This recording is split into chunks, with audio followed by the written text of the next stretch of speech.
Hey, what's up everyone on YouTube?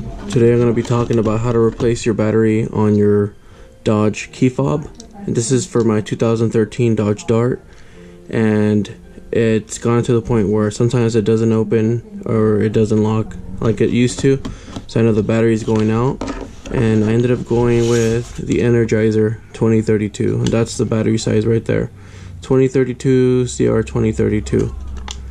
And this also applies to any Dodge, Chrysler, Ram vehicles that have a key fob like this.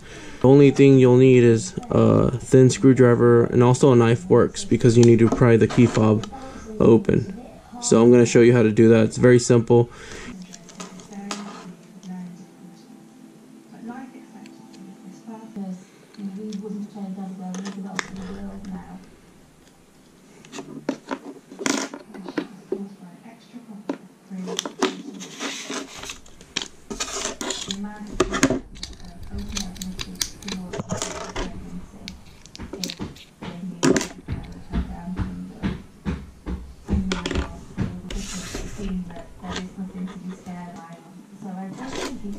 Lack of education, and I think also lack of education from the professionals as well, and the doctor thing to